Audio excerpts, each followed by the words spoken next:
We are live. Welcome to The Scenting Guy. I am your host, Jim Redding, The Scenting Guy. And with me today is the amazing Buffalo Larry. That's right. Buffalo. And as always, our illustrious director of marketing and producer, Mike Hewitt. And I look amazing today. And smell amazing. I look amazing. I smell amazing. I am your customer. Yep. Minutes ago, I was in your barber chair. Mm-hmm. I had a amazing scalp massage by one of your people there. It was so good, my ears popped. You have a hot towel as well? I did get it. Yeah, she gave me the option, and I said, but of course. Good. I'll take a hot Always towel. take the hot towel. Yeah, nothing but my nose sticking out. Hello, Clarice. And I noticed that your shop smells wonderful. Thank you. Thanks to Aroma Retail. That's right. Yay! Another one smelling wonderful. I love it. Yeah. I could smell it as soon as I walked in. Mm-hmm. Totally matches your brand. You have this motif going on. I think you call it rough luxury. Yep, that's how we describe our brand. Yeah. You came up with that? I did. As most of my billion-dollar ideas, it came to me in the bathtub. Of course. I always try to, like, even when I've named like bands and stuff, I always try to think of words and how they make you feel as opposed to like what they actually mean, you know. That's awesome. Yeah. I love it. So I felt some rough luxury. Exactly. Yeah. You're on the gritty streets of downtown Las Vegas, but you're having a luxurious experience, you know, a high-end salon experience that is also very accessible. Yeah. And you've been there a bit now, haven't you? Yep. 9 years. This month, January 2025 is 9 years. How is downtown evolving for you? Well, it's picking back up. You know, obviously the pandemic. I don't even like to bring it up anymore, but the pandemic really, it stopped us in our tracks when we were really ascending at a rapid pace. And although I'm very thankful for it now, as soon as the pandemic was over, they tore up all the streets to repave them. And then as soon as they were repaved, they started charging for parking. So that was three whammies in a row. But, you know, in spite of all that, the Arts District is alive and thriving and considered one of the coolest neighborhoods up and coming in the United States. Oh, I emphatically agree. It's absolutely gorgeous down there. It's exactly what I always wanted it to be when I was a kid. Yeah. It's just there now. Oh, yeah. Like, I mean, I used to go there to Art Bar. That was like, I think the only thing worth going, that and Jack in the Box were the only thing open down there. And Dino's and a stabbing. So, yeah, sort of. Yeah. But, you know, I got to say, shout out to those people that have been there the long run. Yeah. You've been there like a decade. Or something like that. Yeah. So, I mean, honestly, you're one of the hosts that made that happen. Yeah. It's, I mean, according to all my neighbors, I'm one of the pillars of the community, which is really neat. Because that's what I wanted to be. I was inspired by this specific business in Detroit called Harry the Hatter, which was a hat maker that stayed open. I mean, it was the first neon sign in downtown Detroit. Fantastic. It was a 2-story neon sign and stayed open through the Great Depression, through the riots in the 60s, through the downturn in the 70s and the 80s. And unfortunately, only closed during the pandemic. But I always looked to that business as like, even in the worst times of Detroit, like that neon light was still on. Yeah. Like in a pitch black neighborhood. You know, no other lights were on and Harry the Hatter was still there. And I always thought it would be cool to be one of those businesses. First thing I noticed because I parked right on Main Street. You're near the corner of California and Main. It's pretty cool. Yep. I think I got away with one because I found a parking spot on Main Street. It didn't say anything about paid parking. Right. So I just walked. Yeah. And the smelly van was still there when I left. You'll get the ticket in the mail. I guess so. The smelly van won't be the first.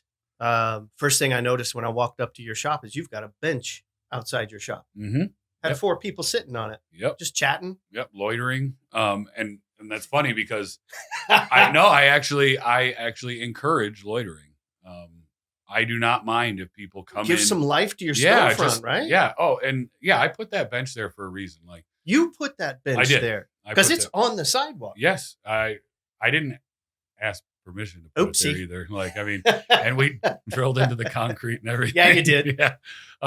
Well, like before they redid the street, that was actually all pavers. It was brick, and we had like mounted it into the pavers. And they told us like, "Hey, we're gonna pick your bench up and we're gonna pave the sidewalk." I said, "I'm gonna put it right back to where it was." Good for you. And they're like, "Whatever." And it is the only bench in the neighborhood like that, and it has been a gathering spot for years and years and years. Fantastic. I used to put old folding chairs out there, and we would just sit around. Yeah, I wanted it to be like the old days where you just sat. I don't know, man. You looked pretty busy. I don't know if you have time to be out there sitting on the bench very much. Too busy. Yeah. You can always catch Larry on his phone on the bench. Yeah. Well, when I'm not cutting hair, I'm just counting money. Of course. I just had a memory pop up on my social media of 9 years ago when you opened. It was one of your first customers. There wasn't as many gray hairs in this beard, but right. You've been making me look good for 9 years. For a long time. Yeah. Is that how you guys met? We actually met at the Rusty Spur, nice. a bar, and nice I had there was a toy that they used to have there. It was like a suction cup, and I put it. That was not a toy. That it sits next to the toilet. That's not a toy. That's an adult toy. Yeah. The one that sits next to the toilet. A plunger. It's a reverse plunger. Actually puts things in. But I remember I put it on my motorcycle helmet. That was the day I met Mike. That was on Spur TV for quite a while. Yeah, it was. What brought you down to the Rusty Spur? Somebody I knew bartended there. Your Eddie Bear played there. Eddie Bear. Oh yeah, I my band played there for New Year's Eve one time. Fantastic. To like 25 people, which is as many as you could fit in there. You gotta love those old school dive bars. Yeah, yep, it was great. What's your favorite bar now? In town? Man, I don't know. I mean, PTs. Yeah, I'm a Sierra Gold man. Dottie's. Excuse me. Dottie's. I'll get a wine. Yeah. I don't know. It's hard to say. I mean, I spend most of my time in the arts district. I like to frequent all of my neighbors, and I have, of course, and I go to each one for a specific thing. I make my rounds, like if I am going out to have cocktails, like I'll go to Main Street Provisions for a specific cocktail and good pie. I gotcha. 1228, like they have, what's great is each of them has something I want. Like I'm not just going to sit at one bar. That's the best scenario. Yeah. It's and like downtown is your favorite bar. Scenario. And I've actually tried to impart that on my team. Is like for First Friday last month, I said, "Hey, everybody, we're going to walk around the neighborhood." Nice. And we went to each bar, and I said, "Now, do you guys know who owns this place?" And most of them said no. And I said, "That's a problem." I said, "Do you know the name of the manager here?" No. Okay. Well, but that's because I didn't do my job teaching them hey, we got to be face to face with these people every day. I think, we rely too much on social media, and I'm more about the handshake and the smiles, Yeah. So, but you are on social media. I am. Yep. I more than I'd like to be, but it is it's a necessity these days. Of course, it's another tool. Source of connection. Yeah. Yeah. It's huge for business. You have to. Yeah. Yeah. I mean, I came up in a time where it was just handing out cards. And, absolutely. And I've tried to tell them that, and it's funny. It doesn't really translate to anybody younger than 38. Really. You don't hand out flyers anymore?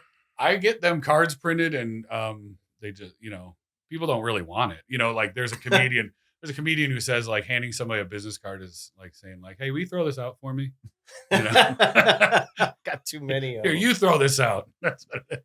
Fantastic. Yeah. Well, I think it's so important to embrace the community and work with other small businesses and just do cool things together. Yeah.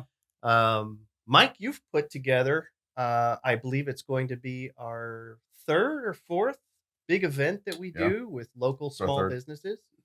We Heart Locals. Mm-hmm. Our We Heart Locals event, Saturday, February 8th. Heart on for locals. Mike, how did you miss that? Happy Valentine's Day. We have a heart on for you. Ethan, cut that out. What? That's gold.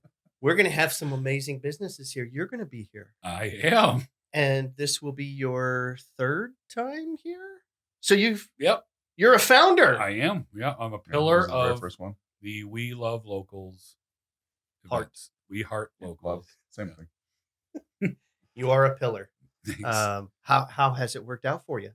Amazing. I mean, I think we gained a lot more brand awareness, and also meeting the other business owners too. That's where I where I tend to connect. To bring it back to the Aroma retail side, just working with your brand. I mean, when the weather is nice and we have the doors open, they can smell it around the corner, and not in like a overpowering sense. Of course. And I like that now. We can say like, you can take it home. I love it. Yeah. Yeah, you can. We have a candle right there. You can show it off. Right here. We just added this to the Rough Luxury brand. That's right. Something amazing about this candle is the branding is absolutely beautiful. I see what you mean by rough luxury. Mm-hmm. Very different from our brand. Yeah. The bright green and smell you later, alligator. Yeah. But at the end of the day, we are in the business of luxury fragrances. Mm-hmm. And I open this up and I smell this. And it's not just the scent. It's also, the product is doing a good job of carrying the scent. Yeah. Thanks. Yeah. Well, thanks to Mike. I mean, he helped. That can be purchased at any Makeshift Union. Mm-hmm. Speaking of any Makeshift Union, you're about to open a second location. You can buy these at any one of soon to be 2 Makeshift Unions. Fantastic. We are currently building in a new complex called The Bend, which is at Sunset in Durango, directly across the street from IKEA, over near the Durango Casino. Wow, that's a great neighborhood. A lot of traffic there, I'll tell you. And when people, I'm really excited to show people the space. I mean, it's going to be a game changer. It's much closer for me to get my haircut too. Well, and that's why we did it, really. Yeah, it's for you. Accommodating. Is it going to be bigger than the one you have now? It'll be a little bit bigger, but I think it is bigger. It's about 30% larger. But more importantly, I worked with a real architect and a designer who helped get more use out of that square footage. Like when I built the current location, I didn't know what I was doing. It looks great. Well, thanks. It's all furniture and fixtures though. I didn't go in with any intent. I just said, well, I know I need bathrooms and I need this room for supplies, and then the rest I can just fill with furniture. Right. The new space will be we can have it nominated for a salon design award. Like there are annual awards for salons, and salon design is one of them. And I could see it, contending for that. Yeah. Go for it. And hey, it's got a great scent. Yeah, it does. I'll tell you what, speaking of design, there is no better way to complete the design. I agree. And that's something that I'll do. What I'm excited about is that'll be from day one in the new space, where in my current space, it took me a long time to realize how important that was. Mm-hmm. Like salons usually are just a combination of all the products being used, including nail products and perms. And it's not always good. Right. Yeah. Again, like people walk through the door and now, like they've always asked for this, and we only just now are able to say we have the compliment, the you take it home with you. Yes. Yeah. I've always sold candles, and I've always pumped fragrance into the air, but they weren't the same. Gotcha. You know what I mean? Yeah. So that's pretty exciting. That's one of the things that really put us on the map, because we are a retail and manufacturing company. Mm-hmm. So, right next door, we've got about 13,000 square feet and about a dozen employees that are assembling scent machines, blending fragrances, and also making candles, room sprays, reed diffusers, linen spray, wax melts. Right. And all of our products are available in all of our fragrances. Cool. Yeah, it wasn't easy putting that together. It's been a process. It has been a process for sure. Wow. Really, it all looks like it's pretty easy here. Oh yeah, it just kind of came together by itself. Kind of like your we just make it look easy. You just fell backwards into it. Just kind of happened. You have 6 chairs? In there's 9, and in the new space there will be 12. 9 chairs. Yeah. Wow. Yeah, I mean, and I'm glad that you think it's only 6 because it doesn't feel congested. No, it's so very that's luxury great. Yeah. boutique. Yeah, I mean, yeah, and even though there's 9 people in that small space, like it still feel private. You could have a conversation without other people. You did a good job there. Thank you. But on day 1, was it just you? No, actually, I had I don't know. I can't believe it worked out, but I had done a decent enough job of making the Instagram into a mood board, basically, like showing people this is what I'm into and this is what I'd like the salon to look like. Here's the chairs I'm buying. Here's the artwork that will be up. And I was able to sign on maybe 5 other stylists from like on just my words. Like I had nothing to show them. I was a hairstylist for 15 years, and I was just like, you want to give this a shot? And I had some people who liked the idea, and they're like, yeah, let's give it let's go for it. Yeah. So this second location, is it house money? Like the business is paying for its own expansion? Yeah. We congratulations. Thanks. I mean, there's not a lot we brag about, but we have always operated in the black and debt free. Wow. That is amazing. Yeah, I think that's pretty cool for a small business. That's hard. Not rich, but it's I think that's pretty cool to be able to do that. Yeah, that sure is. But you do other stuff too. Yeah. I mean, you might be found on a stage here and there. Yeah. Or in a cell. Yeah, I'm also a musician. I don't play as much in town anymore because I'm usually on the road. But we do tour and play like most Harley Davidson motorcycle events. Fantastic. Hot rod shows, rodeos. We play a lot of rodeos. Nice. Yeah, that's what I thought my career would be when I was a kid, but becoming a hairstylist actually became like my real passion. And really, it's more about the people than the hair. Fantastic. Yeah. What a great experience. I really appreciate it. Thank you. Yeah, I liked having you in as well. I'll be back. Great. I mean, look at me. Yeah, can't beat it. Great head of hair. You look a whole year younger. Wow. That puts me in my mid-50s. Fantastic. All right. So February 8th, second Saturday in February, our big event, noon to 4, I believe. And there are deals to be had. Lots of deals. Cool. We're also going to be doing a really cool kind of bingo format. Okay. For a free gift. Great. So you'll have a little stampy stamp for a bingo card. Cool. I like that. Mix 94.1, of course, will be there. Very important advertising partner of ours.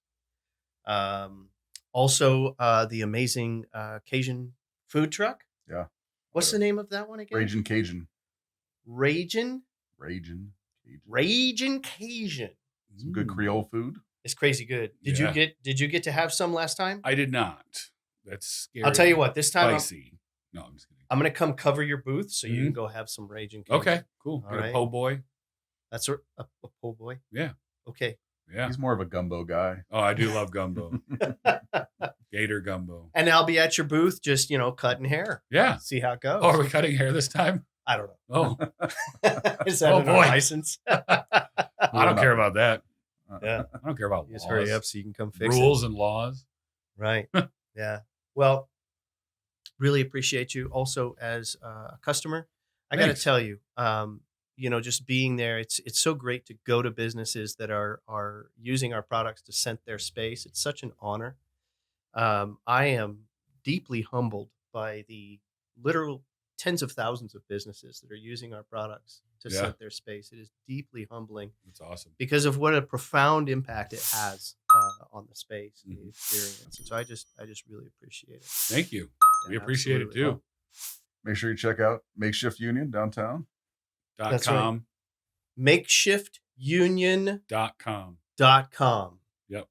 Check it out. Look amazing. Feel Smell amazing. You can look as good as Jim. Yeah. That's right. Anything else, Mike, before we wrap it up? Wrap it up. Thanks for coming in, Larry. Thank you. Larry, thank you. Really appreciate it. My pleasure. Buddy. It's been a pleasure. Yeah. All right. We are wrapping up. I'm Jim Redding, the scenting guy with Buffalo Larry from Makeshift Union. And of course, our very own Mike, the producer. Smell you later, alligator. Go fragrance yourselves.